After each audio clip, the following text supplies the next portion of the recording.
You grew up local to where you were fighting to keep your gym open, but the years that came before that, a lot has happened, and that is a series of lessons which I can imagine underpin the confidence that you had to take a stand on this out of pride, out of passion, and actually out of a better understanding of the system at play and where you sat within it. So do you want to just talk us through exactly that, the context that led before essentially Body Tech, and where a lot of people, myself included, first heard about what you're up to? Yeah, I mean, my history, as you say, is on the Wirral, and I grew up 20 yards away from that original gym. In fact, literally the street beside it. And I very proud to be Northern, to be from Merseyside, and we have historically faced a lot of neglect from central government, and that was, that was a very influential factor in what happened there. But my entire childhood, growing up, my teenage years, all leading into this moment, there's been a lot of, I don't want to say a theme of anti-establishment in my life, but more always this innate desire to ask why, to question things where most people would not, and that's come from a very complicated childhood, a very complicated relationship with the educational system, and that's it all kind of led to that one point of the issues that I'd had with authority growing up. And I'd been in and out of trouble with school, been in and out of trouble with the police my entire life. So there's always been this kind of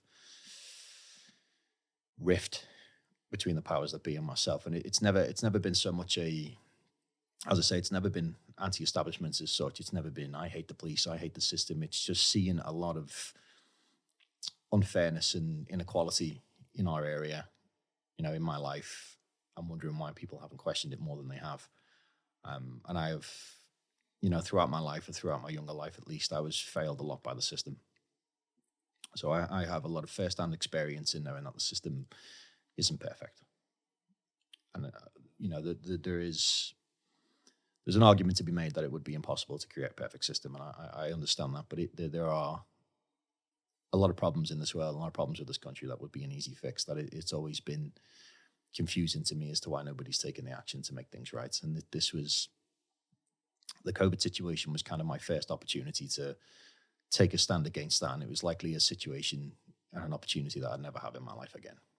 We were, Liverpool was put into the tiered system before anywhere else in the country. We were the first to be put to tier 3, which was the maximum stage at that time. That was the maximum regional lockdown that they were doing. And that was something that was very bizarre, because our infection rates didn't really represent what was going on there. And at the time they'd said, we're launching this tier 3 system. Liverpool's going to be the first to go.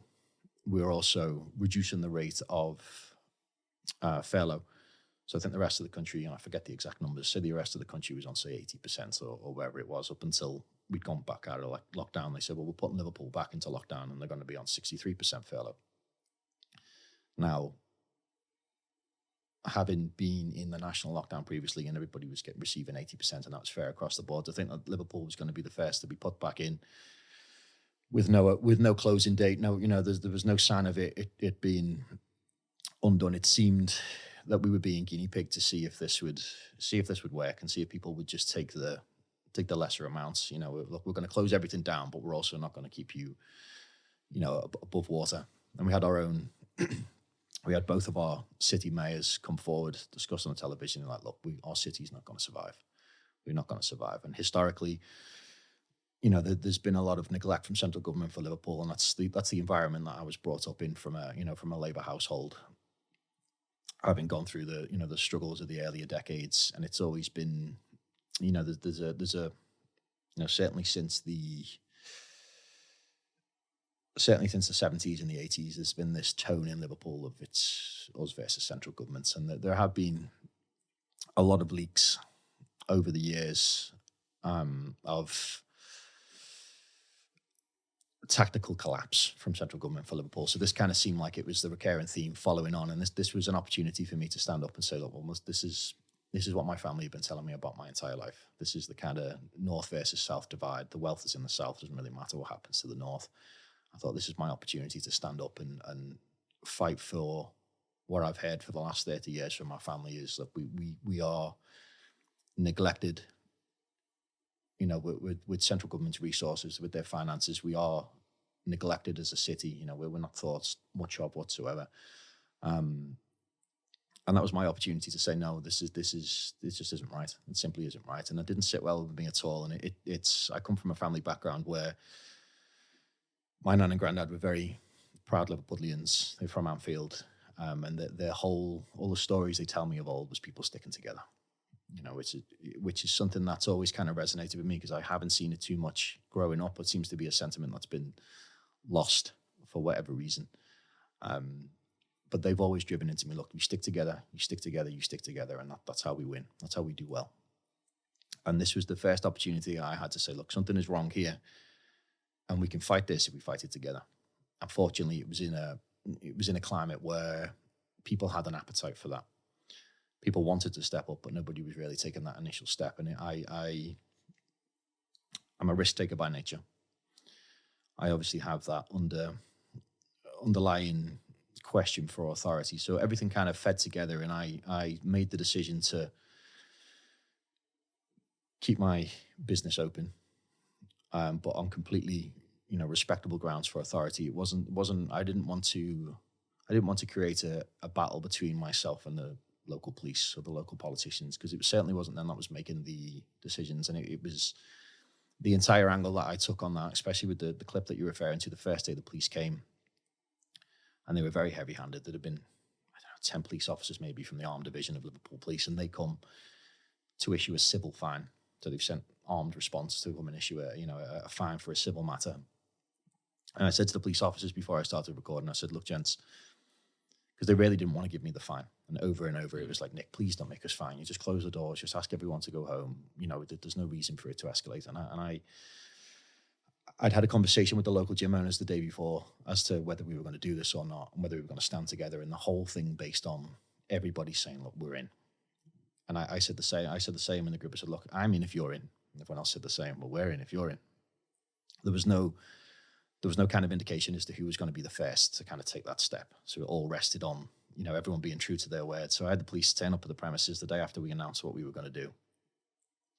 And they said, look, Nick, we've got to give you £1,000 fine if you don't close now, but we want to give you every opportunity to close.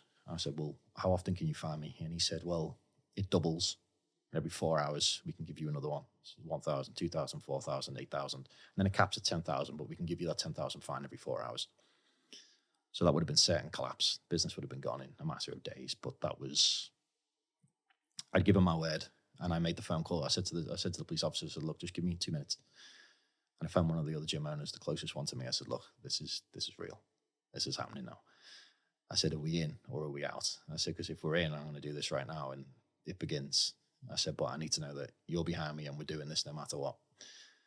And Thea is the lady's name I spoke to, Chris and Thea, who own Empowered in Upton. You're probably aware of it. She said, we're in. We're all in.